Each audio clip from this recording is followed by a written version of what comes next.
استصحاب عدم تزکیہ، عدم قابلیت تزکیہ کو حیوان مشکوک میں جاری کیا تھا اور کہا تھا کہ وہ حیوان جو قابل تزکیہ اور عدم قابل تزکیہ دونوں سے مل کر کے پیدا ہو، مشکوک ہے، اس کے اندر استصحاب عدم قابلیت تزکیہ ماہیت میں جاری کریں گے، نہ وجود میں۔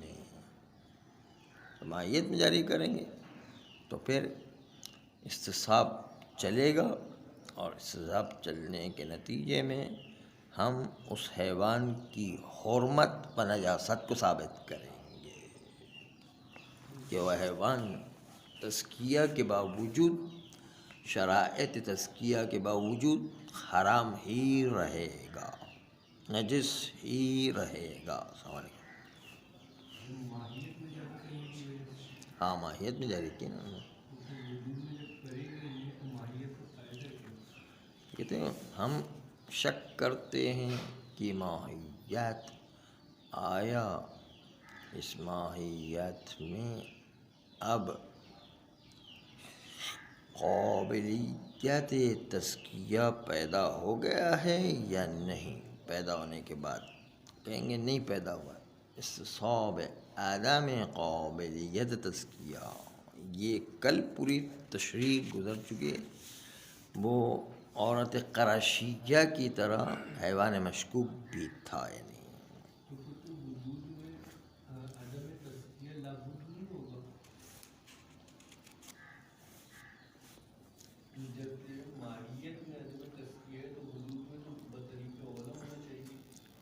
نہیں، یوں کہا ہے ماہیت ہاذہ المرأۃ یا ماہیت ھذا الحیوان المشکوک قبل وجودها لم تکن قرشیۃ، یہ لم تکن قابلیۃ للتزکیۃ، بعد از وجود متلبس بے، آیا متلبس بقرشیت ہے یا نہیں، متلبس قابلیت تزکیہ ہے یا نہیں۔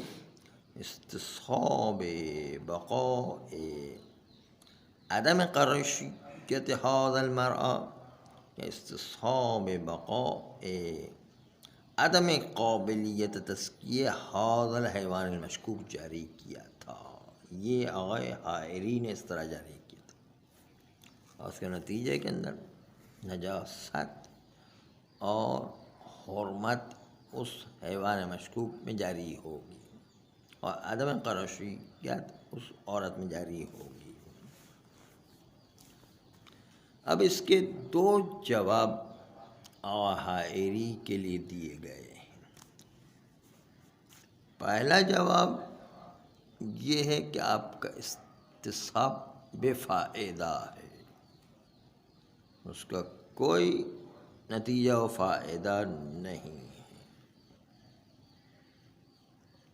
اس لیے کہ اگر ہم قبول بھی کر لیں کہ حالت سابقہ ماہیت متیقن سابقہ رکھتا ہے اور استصحاب عدم قابلیت جریان بھی پیدا کر جائے،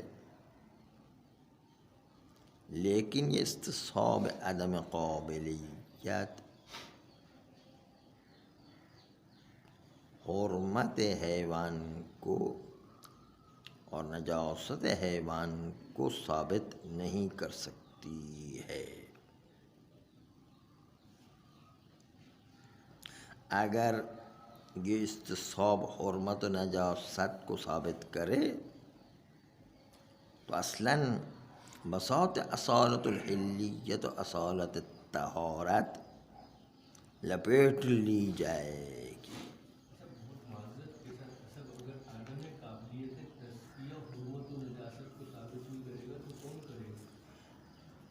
اس لیے کہ اگر آپ کا استصحاب عدم قابل تذکرہ جاری بھی کریں تو فائدہ مند نہیں ہے، اس لیے کہ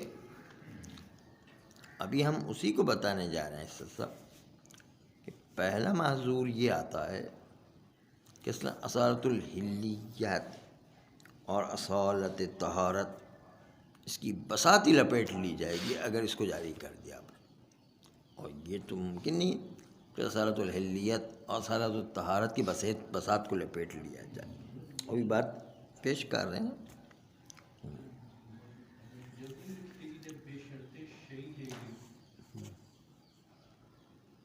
تو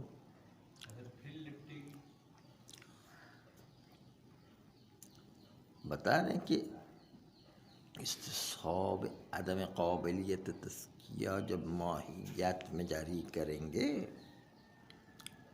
تو اس کا پہلا نتیجہ یہ کہ ہم کہیں گے کہ اگر یہ جاری ہو جائے، اول تو اس کا کوئی فائدہ نہیں ہے کیونکہ کوئی نجاست و حرمت ثابت نہیں کرے، اور اگر بالفرض آپ کہتے ہیں کہ نہیں ثابت کرتا ہے تو اصالت الحلیت و اصالت طہارت کی بساط ہی لپیٹ لی جائے گی۔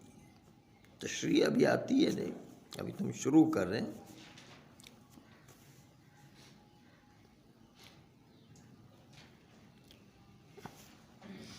بس اس لیے استصحاب عدم قابلیت تزکیہ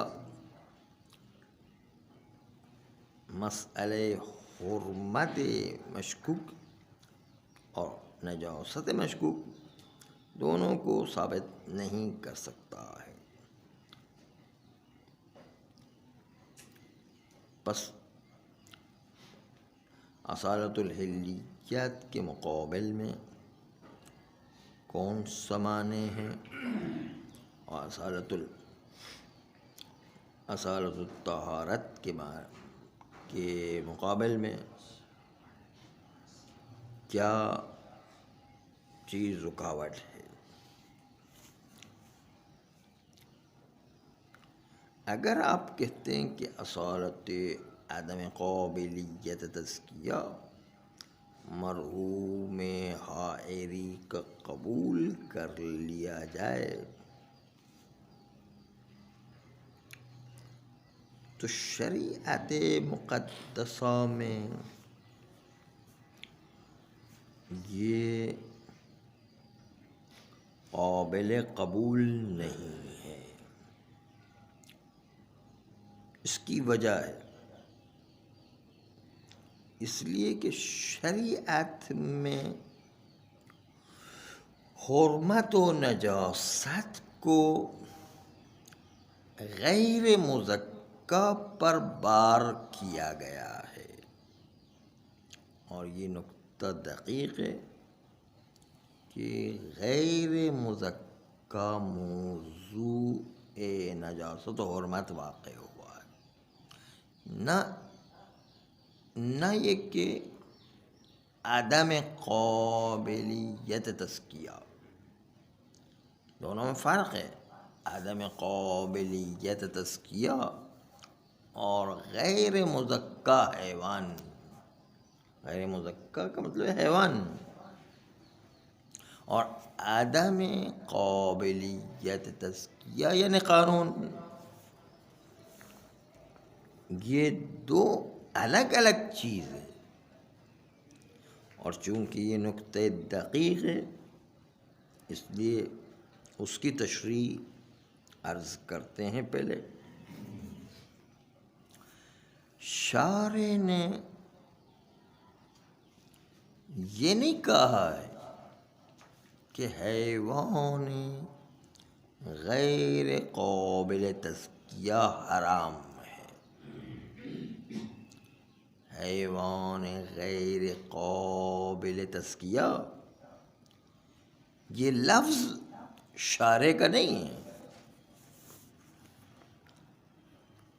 بلکہ شارع نے جو عنوان کلی دیا ہے وہ حیوان غیر مزکا ہے،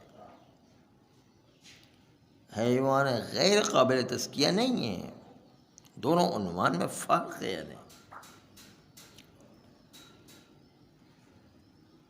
غیر مزکا نہ غیر قابل تزکیہ کا حیوان غیر مزکا حرام ہے اور نجس ہے.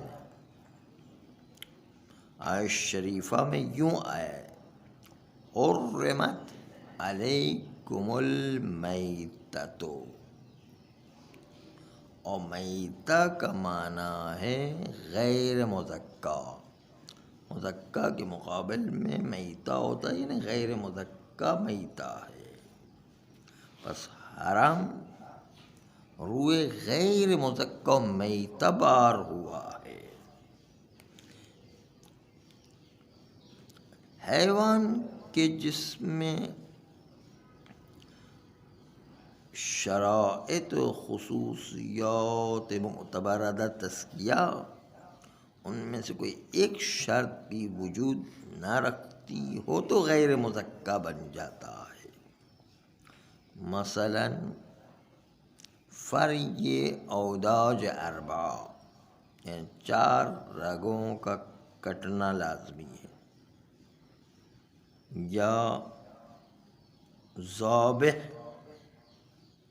مسلمان ہونا چاہیے، غیر مسلمان نہیں چلے گا، یا بسم اللہ اللہ کا نام ذبح کرتے وقت ضرور آنا چاہیے، یا ہتھیار وہ حدید ہونا چاہیے. مثلا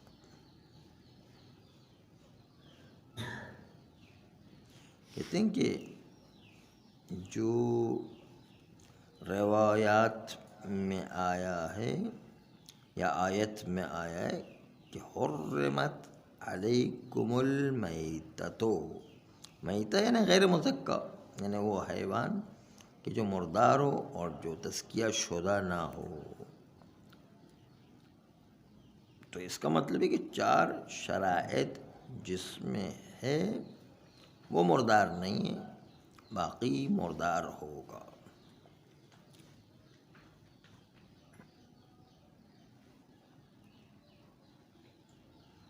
پس تزکیہ سائر خصوصیات کے ردیف میں ذکر کیا گیا ہے کہ تزکیہ معتبر حیوان میں ہے.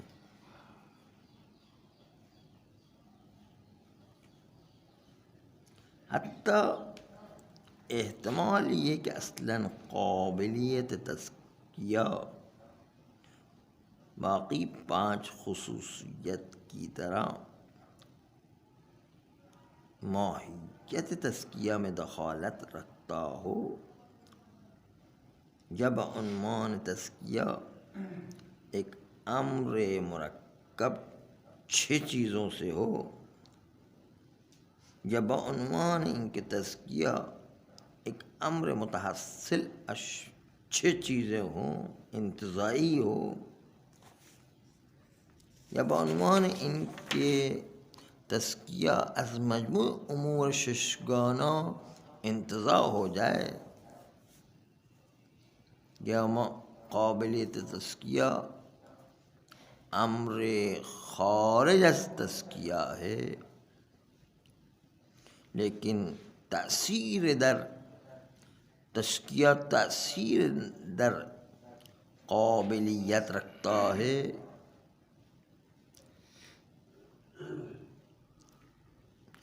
بس ان تمام خصوصیت کے بعد مؤثر در حلیت و طہارت ہے.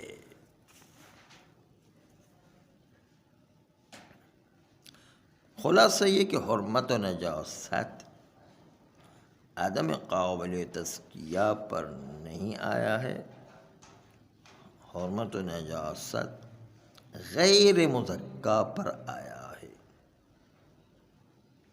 اور استصحاب کے باب میں بطور کلی اگر آپ چاہیں کہ موضوع کو نفیاً و اثباتاً جاری کریں تو خود موضوع برائے حکم جو لسان دلیل شرعی میں واقع ہوا ہے اس میں استصحاب جاری ہوتا ہے. جیسے کل مثال میں یہ کہا تھا کہ مائع حالت سابقہ خمریت رکھتا ہے، تو اب استصحاب خمریت اس خمر کے لیے کہ الخمر حرام میں تھا، موضوع خمر کو باقی رکھتے ہوئے استصحاب خمریت کو ثابت کریں گے، استصحاب عدم خمریت کے مقابل میں، اور اس کے نتیجے میں آپ اس استصحاب پر احکام جاری کریں گے۔ پس پہلا اشکال آغائے حائری پر یہ ہے کہ آپ کے اس استصحاب کو اولاً اگر جاری کریں تو بھی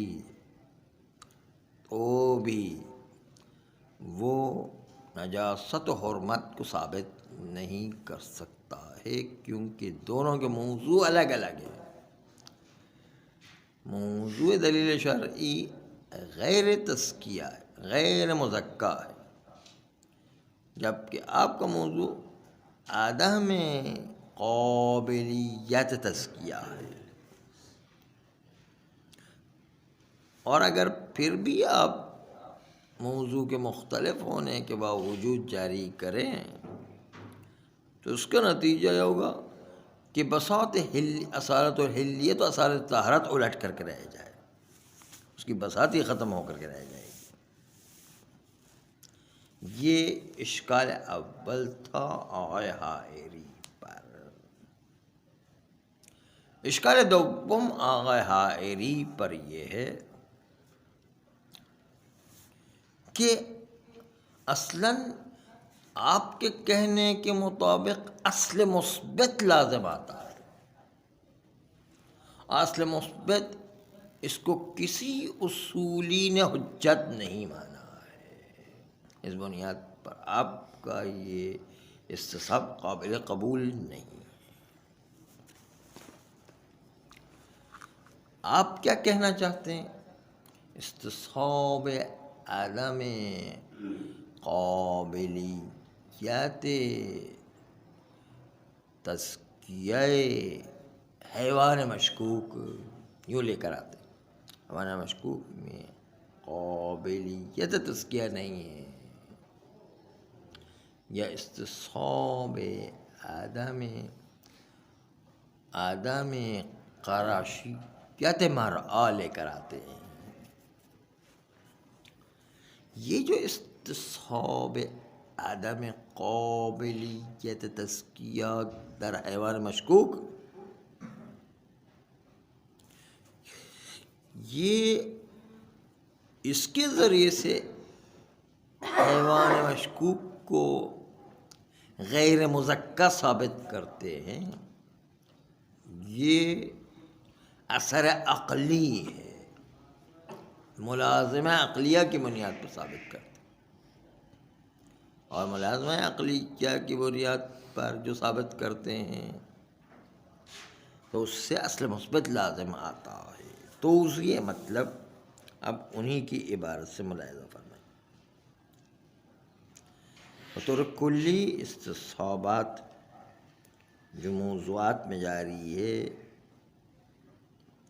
ان میں یہ خصوصیت معتبر ہے کہ وہ موضوع کے جس میں استصحاب جاری ہو نفی و اثبات کے لحاظ سے خود وہی موضوع متعلق حکم شرعی واقع ہونا چاہیے۔ اگر موضوع ایک چیز ہو کہ جو ملازم با متعلق دلیل شرعی ہے تو استصحاب لازم کے ذریعے سے یا استصحاب ملزوم کے ذریعے سے یا استصحاب لوازم عادیہ کے ذریعے سے ہو تو استصحاب ایسا جاری نہیں ہو سکتا، اصل مثبت کی تعبیر ہوگی۔ نحن فی میں بھی جواب دوم میں آقای محقق حائری کو یہ کہتے ہیں کہ چلو سلمنا کہ استصحاب عدم قابلیت تزکیہ جاری ہو جائے، اما دلیل شرعی میں مسئلہ حرمت و نجاست کو عدم قابلیت پر بار نہیں کیا گیا، بلکہ دلیل شرعی میں حرمت و نجاست کو عدم کون الحیوان مزکہ پر بار کیا گیا، حیوان غیر مزکہ پر بار کیا گیا۔ غیر مزکہ اور عدم قابلیت تزکیہ دو عنوان الگ الگ ہیں، اسی لیے آئے قرآنی میں یوں آئے حرمت علیکم المیتۃ، اور میتہ کی تفسیر کی گئی اے غیر المزکہ، یعنی وہ مردار وہ ہے جس کو تزکیہ نہیں کیا وہ حیوان ہو۔ بس موضوع دلیل شرعی غیر مزکہ ہے اور مجرا استصحاب عدم قابلیت تزکیہ ہے، دونوں میں موضوع ہی میں فرق ہے۔ آپ فقط دو مطلب کو ایک دوسرے سے ملانے کے لیے عقل کو درمیان میں لے کر آ رہے ہیں، اور یوں کہہ رہے ہیں کہ ایک حیوان قابلیت تزکیہ نہ رکھتا ہو، بلحاظ ان کی قابلیت تزکیے میں دخالت رکھتا ہے، ولو بہر صورت جزئی مثال ہو یا احتمالی مثال ہو، پس وہ حیوان جو غیر مزکہ ہے ہم اس میں یوں کہیں کہ عقل کہتی ہے کہ شارع نے جب تزکیہ اس کو مرکب از 6 چیز قرار دیا ہے جس میں تزکیہ جو ہے ہو سکتا ہے، بس ایک جز جب منتفی ہے کہ قابل تزکیہ نہیں ہے تو اس کے نتیجے میں حیوان غیر مزکہ ہو جائے گا۔ آپ نے استصحاب عدم قابلیت کے ذریعے سے انتفاع ایک جز کو ثابت کیا اور اسی انتفاع ایک جز کے پیچھے انتفاع کل کو وجود دیا ہے، اور یہ مسئلہ عقلیہ ہے۔ آپ نے استصحاب عدم قابلیت تزکیہ کے ذریعے سے انتفاع ایک جز کو اس طرح ثابت کیا ہے کہ کہا ہے کہ اس میں تزکیہ کی قابلیت نہیں ہے، یہ ایک جز ہے، باقی 5 شرائط اپنی جگہ پر باقی ہیں، قابلیت تزکیہ نہیں ہے، بس اس کا مطلب یہ ہوا کہ یہ حیوان مزکہ نہیں ہے۔ بس مسئلہ عقلی کیا کار فرما ہوا ہے کہ استصحاب ایک جز کے انتفاع پر ہو کر کل کو انتفاع کیا گیا، ایک جز سے کل کا انتفاع، یہ مسئلہ عقلیہ ہے، اور اس کے نتیجے میں آپ کا یہ استصحاب اصل مثبت کو ثابت کرے گا۔ استصحاب کے لیے ضروری ہے کہ ایک تیر کی مانند مستقیماً ہدف پر پہنچنا چاہیے۔ نفس موضوع شرعی ہدف استصحاب ہونا چاہیے۔ معنان فی میں مجرا استصحاب دلیل موضوع شرعی سے 2 الگ الگ چیزیں ہیں۔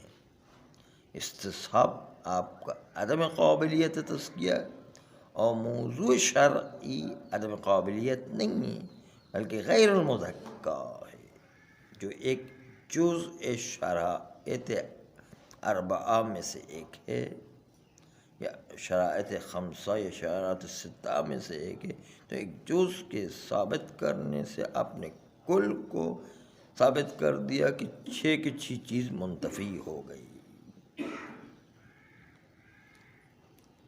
بس اس لیے غیر مزکا کے استصحاب کی بجائے عدم قابلیت پر استصحاب جاری کیا گیا ہے، اور یہ اصل مثبت ہے۔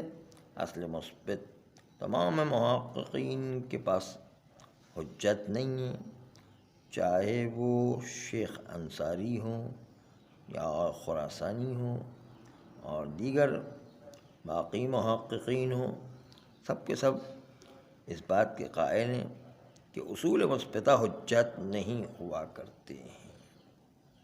بس جواب کوتاہ مرحوم حائری کو یہ کہ استصحاب جو آپ نے جاری کیا اولاً بے فائدہ ہے، کیونکہ اس سے اصالت الحلیت و طہارت کی بساط الٹ جائے گی، اور دوسرا یہ کہ اگر استصحاب جاری کر بھی دیں تو دونوں کے موضوع الگ الگ ہیں، اس لحاظ سے جو ہے اصل مثبت لازم آئے گا، اور اصل مثبت و حجت نہیں ہوا کرتا ہے۔ بس دو جواب کے تحت آقا حائری کو مکمل جواب ہو جایا کرتا ہے۔ صلی اللہ علیہ وآلہ